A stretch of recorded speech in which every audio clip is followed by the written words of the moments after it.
এই জমিনে আল্লাহর বহু বান্দা অলি হইছেন, অলি আল্লাহর বহুত বড় অলি হইছেন বাপ মার দোয়া ফায়া বাইজিদ বুস্তামি। আমরা তো সবাই জানি, ওয়াসকরের নাম আমরা সবাই জানি। মার দোয়া, বাবার দোয়া, বাইজিদ মার দোয়া, ওয়াসকরুনি মার দোয়া। ওয়াসকরুনি কয় আল্লাহ ও মালিক, তোমার নবী মদিনায় দেখতে তো মন চায়, কিন্তু মার খেদমত করব কেডায়, যাইতে পারি না। মার কষ্ট হবে, আমার মা তো অন্ধ, কেউ নাই কেউ নেই। এজন্য তিনি নবীরে দেখতে যাইতে পারেন না। অথচ নবীর জমানায় এসেছেন, ইয়ামেন থেকে তিনি মদিনায় যেতে পারেন না। মার কষ্ট হবে, মার খেদমত কে করবে? এইদিকে অন্ধ মা হাত উঠে দোয়া করে দিছে, আল্লাহ আমার সন্তান ওয়াইজ মদিনায় তোমার নবীরে দেখতে যেতে চায়, কিন্তু আমি মার কারণে পারে না। আল্লাহ আমি মা তোমার দরবারে হাত উঠাইছি গো, আমার সন্তানের খবর তোমার বন্ধুরে তুমি পৌঁছাইও। আর একটু আস্তে কোন সুবহানাল্লাহ, নাস্তা কইরা সকালে নাস্তা উস্তা কইরা কইল, আরো জোরে কোন সুবহানাল্লাহ। আল্লাহ তার বন্ধুরে জানাই দিছে, বন্ধু ইয়ামেনে করন এলাকায় তোমার এক পাগল থাকে, নাম হলো ওয়াইজ।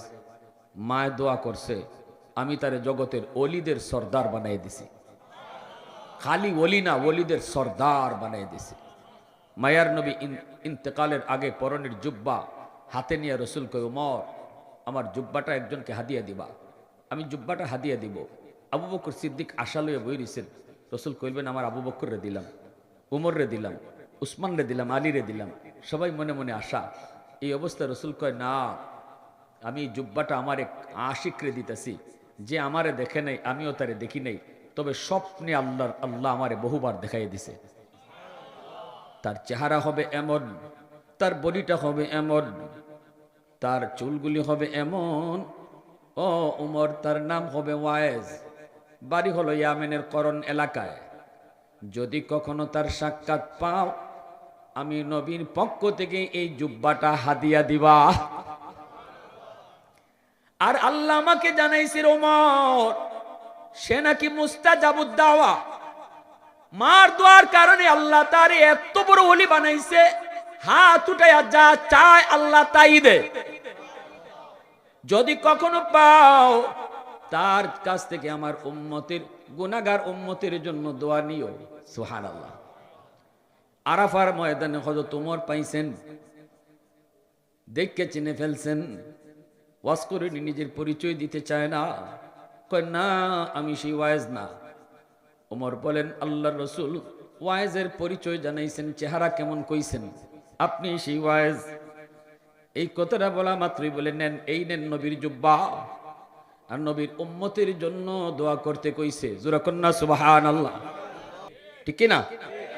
করাচির হযরত হাকিম আক্তার সাহেব রাহিমাহুল্লাহ করাচির জামে মসজিদে নামাজ পড়েন। দেখতেছেন একটা যুবক বড় সুন্দর করে নামাজ পড়লো। নামাজটা দেখে ওনার বড় ভালো লাগলো। যুবকের যৌবনের ইবাদত তারে আল্লাহর ওলি বানায়। এই দুনিয়াতে যত ওলি হইছেন সবাই ওলি হইছেন যৌবন কালে। যৌবনের ইবাদত ওলি বানায় দেয়। আল্লাহু আকবার, জোরে বলো। বয়স যত বাড়ে তত তার মর্যাদাও বাড়ে। যৌবনের ইবাদত ওলি বানায়, বয়স যত বাড়ে আল্লাহ তার সম্মান তত বাড়ায়, ঠিক না? হাজারো বৃদ্ধ মানুষের সেজদা যদি এক পাল্লায় রাখা হয়, আর একজন যুবকের যৌবনের সেজদা যদি এক পাল্লায় রাখা হয়, যুবকের সেজদার পাল্লা ভারী হয়ে যাবে। এজন্যই নবীজি বলেছেন, লা ওয়ার আকাল কাফি আও কামা ক্বালা নবী আলাইহিস সালাম। যে মানুষটা শক্তি আছে, সুযোগ আছে, সামর্থ্য আছে গুনাহ করার, এরপরও যে গুনাহ করে না, সেই তো তোমাদের মধ্যে আল্লাহর ওলি। যুবকের সুযোগ ছিল গুনাহ করার, যুবকের সুযোগ ছিল অন্যায় করার, যুবকের সুযোগ ছিল রাতের অন্ধকারে জিনা করার, এরপরও যেই যুবক আল্লাহর ভয়ে গুনাহ করে না, এই কথাটা অন্তরের ভিতরে রাখে, কেউ না দেখলেও দেখেন কে? জোরে বলেন, দেখেন কে? ওই যুবক যৌবনে আল্লাহর ওলি হয়ে যায়। ইউসুফ নবীর জুলেখা 7টা গেইটের ভিতরে ঢুকাইছে। ইউসুফ নবী কইন, আমি অন্যায় করতে রাজি না, আমার আল্লাহ দেখতাছেন। জুলেখায় কয় দাঁড়াও, আল্লাহর মুখ ঘুরে লাই। শোকেসের উপরে আসিল ছোট একটা মূর্তি, জুলেখার খুদা, জুলেখার ভগবান। এই মূর্তির মুখটা কাপড় দিয়ে ডেকি লেছে। ডেকে কয় ইউসুফ দেখছো নি, ভগবানের মুখ ডেকি লেছি। অহন দেখতা না। ইউসুফ নবী কইন তোমার ভগবানের মুখ ডাকন যায়, কিন্তু আমি যারে আল্লাহ কই তার মুখ ডাকবার ক্ষমতা কারো নাই। ঠিক কিনা? হ্যাঁ, রাতের অন্ধকারে কেউ না দেখলেও দেখে কে? বাপ মা না দেখলেও দেখেন আমার আল্লাহ। দরজা বন্ধ করলেন, কেউ দেখলো না, দেখেন কে? এই ভয়টা অন্তরের ভিতরে নিয়ে যেই যুবক চলবে, যৌবনে তারে মসজিদে পাওয়া যাবে, যৌবনে তারে ওয়াজ মাহফিল করাইতে দেখা যাবে, যৌবনে তারে গান বাজনায় পাওয়া যায় না, যৌবনে বাপ মা সেবা করতে পাওয়া যায়, যৌবনে মুরব্বীদেরকে সম্মান করতে দেখা যায়, উলামায়ে কেরামকে তাজিম করতে পাওয়া যায়। ওই যুবক নবীজি বলেন যৌবনেই আল্লাহর ওলি হয়ে যায়। করাচির হযরত হাকিম আক্তার সাহেব রাহিমাহুল্লাহ করাচির জামে মসজিদে নামাজ পড়েন। একজন যুবক বড় সুন্দর করে নামাজ আদায় করলো। এবার আল্লাহর ওলি নামাজ শেষ হলে পরে যুবককে ডাক দিয়া বলতেছেন, যুবক তোমার নামাজটা বড় সুন্দর, অনেক সুন্দর করে নামাজ আদায় করেছ, তোমার রুকুটা বড় সুন্দর, সেজদা বড় সুন্দর, কিয়ামটা বড় সুন্দর। যুবক বডিটাও তুমি নামাজে একদম নাড়াচড়া করলে না, একাগ্রতার সাথে মনোযোগ নিয়ে তুমি নামাজ আদায় করেছ। তোমার নামাজটা আমি ফলো করেছি, আমার বড় ভালো লাগছে, কিন্তু ডান হাত কাপড় দিয়ে পেঁচায় রাখছো কেন? এই ডান হাতটা পেঁচানো কেন কাপড় দিয়া? যুবক তখন বলে, গল্লার ওয়ালি, এই হাতের মধ্যে পচন শুরু হয়েছে, দুর্গন্ধ বের হয়, কাপড় দিয়ে যদি পেঁচায় না রাখি তাহলে কেউ মসজিদে টিকতে পারবে না, এজন্য কাপড় দিয়ে পেঁচায় রাখি। আল্লাহর ওলি কই, যুবক তুমি কি ডাক্তার দেখাও না? যুবক বলে, সব ডাক্তার দেখানো শেষ, কেউ রোগ ধরতে পারে না। আল্লাহর ওলি বলে, চলো অন্য কোনো দেশের ডাক্তার দেখাই। এমনিতেই যুবক কান্না শুরু করে দিল। কান্দে আর কেউ, হুজুর আপনি আল্লাহর বহুত বড় বলি, কিন্তু আমি এই জমিনের সবচেয়ে বড় নাফরমান, আমার মতো নাফরমান আল্লাহর জমিনে কেউ নাই। হুজুর আমার রোগ ডাক্তার ধরতে পারে না গো, কিন্তু আমি আমার রোগ ধরে ফেলেছি, আমি আমার রোগ ধরে ফেলেছি। আল্লাহর ওলি কই, কি রোগ তোমার কও? কয় আমার রোগ হলো আসমানে, চিকিৎসা চলছে জমিনে, কোনোদিন এই চিকিৎসায় রোগ ভালো হবে না। আমি আমার মার গর্ভে একমাত্র সন্তান, মা আমাকে কষ্ট করে করে লেখাপড়া করাইছে, জন্মের কিছুদিন পরে আব্বা মারা গেছেন। আমার মা আমাকে নিয়ে জীবন যৌবন কাটায় দিছে, আর কোথাও মা বিয়ে বয় নেই। আমি একটু বয়স হয়েছে, কলেজে গেছি, ভার্সিটিতে গেছি, এরপরে আমি সুন্দরী একটা মেয়ের সাথে আমার পরিচয় হয়েছে, এই মেয়ের সাথে আমার বিয়ে বন্ধনে আবদ্ধ হয়েছি, মেয়েটাকে বিয়ে বাড়ি বউ করে বাড়িতে উঠাইছি। আমার মা বলতেছে, মা রে বাজান রে, বউ আনছো অসুবিধা নাই, মারে একটু কইলায় না। এ বাজান, ধনির ঘরের মেয়ে গরিবের মাকে মা কইব না, ধনির মেয়ে গরিবের মারে মা কইতো না। ছেলে কই, না গো মা, আমি বুঝে আনছি, সব বুঝায় শুনে আনছি, মা তুমি টেনশন করো না, সব কিছু ঠিক আছে গো মা, তোমাকে আম্মা কইয়া ডাকবো। এইভাবে দিন চলছে, কিছুদিন গেছে, এরপরেই দেখা যায় আমার মাকে আমার বউয়ে আম্মা কইয়া ডাকে না। অফিস থেকে আসলে পরে আমার কাছে মার বিরুদ্ধে নালিশ দেই। একদিন, 2 দিন, 3 দিনের মাথায় আমি মার রুমে ডুইকা মারে বকাবকি শুরু করে দিলাম, মারে বকাবকি শুরু করে দিলাম। মায় কয়, বাজান বউয়ের কথায় মায় তুই মারে তুই বক, কোনো ঝগড়া করি নাই রে বাজান, তবুও তো আমি কিছু শুনি না, আমি বুঝি না, আমি মানি না। এর পরের দিন আবার যখন বউ আমার কানে মার বিরুদ্ধে নালিশ দেয়, মার রুমে ডুইকা মারে বকাবকি কইরা আমি নাফরমান মার গায়ে হাত উঠায় ফেলছি। যেই মাত্র হাত উঠাইছি এমনি মা চিৎকার দিয়া কয়, বাজান আজকে বউয়ের কথায় তুই মার গায়ে হাত উঠাই দিলি রে, অথচ এই হাতটা মা চুমায়া চুমায়া বড় করছি, তোর এই হাতের মধ্যে মার হাজারো চুমা লেগে আছে। ঠিক আছে, বউয়ের কথায় যখন তুই মারে মারছ, তোর এই হাত যেন আল্লাহ ফসায়া দেয়, তুই যেন আমার জানাজার নামাজ পড়তে না পারো।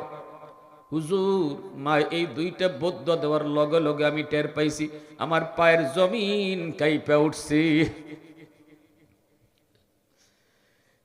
হুজুর, বেশ কিছুদিন পর অফিস থেকে বাড়িতে আসলাম, আসার আগেই খবর পাইলাম মা মারা গেছে। বাড়িতে আসবো, জানাজায় শরীক হব, কিন্তু রাস্তায় এত সমস্যা ছিল, অন্যদিন এত সমস্যা হয় নাই। পৌঁছতে পৌঁছতে অনেক দেরি হয়ে গেছে। এইদিকে অপেক্ষা করে করে এলাকার মানুষেরা জানাজা পড়ে ফেলছে। আমি আইসা দেখি জানাজা শেষ। আমি বুঝে গেছি মার একটা বদ্ধ কবুল হয়ে গেছে, তুই যেন আমার জানাজা পড়তে না পারোস। দ্বিতীয় বদ্ধটা ছিল তোর হাত যেন ফচ্চা যায়। কয়েকদিনের মাথায় দেখতে পেলাম ওই হাত, যে হাত দিয়ে আমার মারছি গো, এই হাতের মধ্যে পচন শুরু হয়েছে, দুর্গন্ধ বের হয়। অ্যান্টিবায়োটিক, হ্যাঁ অ্যান্টিবায়োটিক ডাক্তার দেয়, কিন্তু পচন ভালো হয় না। এই অবস্থায় কি করব? ডাক্তাররা কয় আমরা তো রোগ ধরতে পারি না। আমি বললাম তোমরা রোগ না ধরতে পারলেও আমি ধরে ফেলেছি। হুজুর, এই পচন শুধু উপরের দিকে উঠতেছে, দুর্গন্ধ। আমার সুন্দরী বউটা আমারে ফালায়া বাপের বাড়ি চলে গেছে। এলাকার মানুষেরা আমাকে এলাকা থেকে বের করে দিছে, কই তোর দুর্গন্ধে আমরা থাকতে পারবো না। এখন আমি কাপড় দিয়ে পেঁচায় পেঁচায় রাখি, আর রাস্তায় রাস্তায় ঘুরি, আর মসজিদে মসজিদে কান্দি। যেই মার গায়ে হাত উঠাইছি, যেই বউয়ের কারণে হাত উঠাইছি, সেই বউ আজকে আমার পাশে নাই, কেউ আমার পাশে নাই। হুজুর, আল্লাহ আমারে মাপ দিবেনি। তখনই তিনি কয়, নবীর একখান হাদিস শোনাও।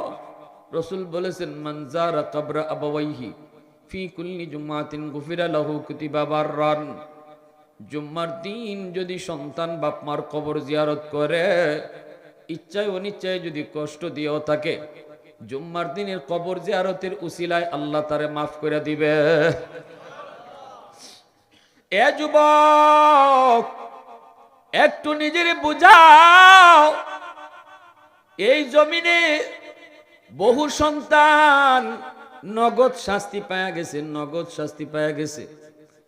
এজন্যই আল্লাহ পাক রব্বুল আলামিন পবিত্র কোরআনুল কারীমের বিভিন্ন জায়গায় তিনি তার হকের পরপরই বাপমার হকের কথা বলছেন। সূরাতুল লুকমানেও আল্লাহ বলেন, আনিশকুরলি ওয়ালি ওয়ালিদাইক। বনি ইসরাঈলে বলেন, ওয়া কাযা রাব্বুকা আল্লা তা'বুদু ইল্লা ইয়্যা ওয়া বিল ওয়ালিদাইনি ইহসানা। তর্জ কিন্তু একরকম, প্রথমে আল্লাহর হক, এরপরেই আল্লাহ বাপমার হকের কথা বলছেন। সূরা বাকারার মধ্যে আল্লাহ বলে, ওয়াসআলুনাকা মাযা ইউনফিকুন কুল মা আনফাকতুম মিন খায়র ফালিল ওয়ালিদাইনি ওয়াল আকরাবিন। আল্লাহ বলতেছে, বন্ধু, মানুষ তোমার কাছে জানতে চায় কোন কোন জায়গায় তার টাকা পয়সা ব্যয় করবে। ও বন্ধু, জবাব তুমি দিও না, জবাব আমি আল্লাহ দিতেছি। শোনায় দাও, সবার আগে টাকা আর পয়সা ব্যয় হবে বাপ মার জন্য। সিদ্ধান্তটা কার? একটু জোরে বলেন, কার? এ যুবক, বেতনের টাকা তোমার পকেটে আসলো, ব্যবসার লাভের টাকা পকেটে আসলো, যে কোনো সুরতে হালাল তরিকায় যখন তোমার পকেটে টাকা আসলো, এই টাকা তুমি খরচ করবা, সবার আগে কোন জায়গায় খরচ করবা? আল্লাহ পাক কয়, সবার আগে বাপ মার জন্য। আল্লাহু আকবার, জোরে বল। এই টাকাটা খরচ করার আগে তোমার ভাবতে হবে মার কি লাগবে, বাবার কি লাগবে। শীতের কাপড় নাই মার, আগে মারটা শীতের কাপড় কেনো। বাবার শীতের কাপড় নাই, বাবারটা কিনো। নিজেরটাও আল্লাহ কিনতে নিষেধ করছে, সন্তানেরটাও আগে না, বউয়েরটাও আগে না, সবার আগে বাপ মারটা কিনো। সিদ্ধান্ত কার? জোরে বলেন। আমি মৌলবীর সিদ্ধান্ত না, সূরা বাকারাতে আল্লাহ সিদ্ধান্ত শুনাই দিছে।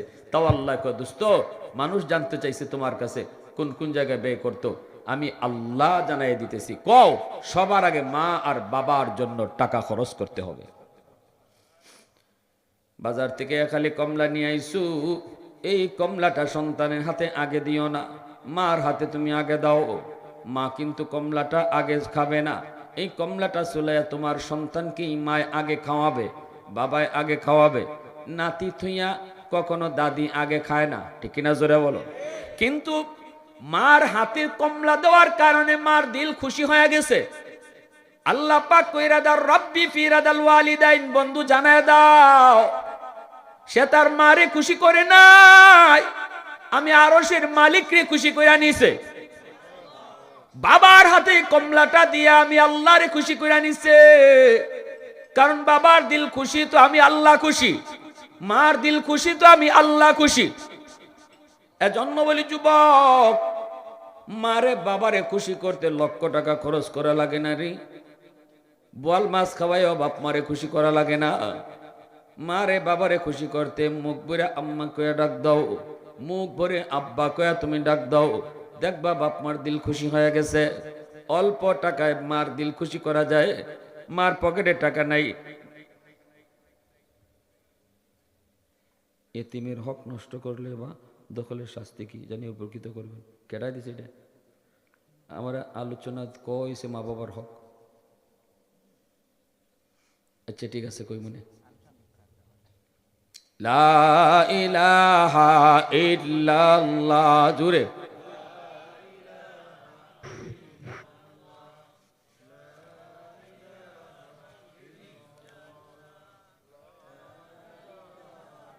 মোহব্বতের সাথে লা ইলাহা ইল্লাল্লাহ।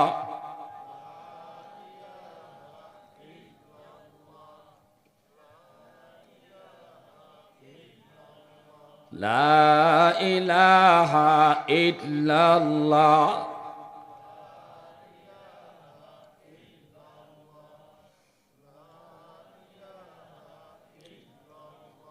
লা ইলাহা ইল্লাল্লাহু মুহাম্মাদুর রাসূলুল্লাহ। শ্বশুর শাশুড়ির খুশি রাখবেন, অসুবিধা নেই, শরীয়তের বিধান আছে। এই উঠেন কেন? বাপমার কথার আলোচনা করলে ভালো লাগে না কি ভাই? মা বাবার আলোচনা যারা ভাল লাগে না, বুঝবাই রোগ আছে, বুঝবাই কি আছে, আরো জোরে কও, রোগ আছে, কঠিন রোগে আক্রান্ত। আমার কথা খুব হিট, কেউ ভালো লাগলে লাগবো, না লাগলে নাই। আমি প্রায় জায়গাতেই দেখছি বাপমার ওয়াজ করলে অনেকে শুনে, কিন্তু দুই একজন রোগী আছে উঠতি জায়গা, এর প্রত্যেকটা কথাকে খলজাত লাগে।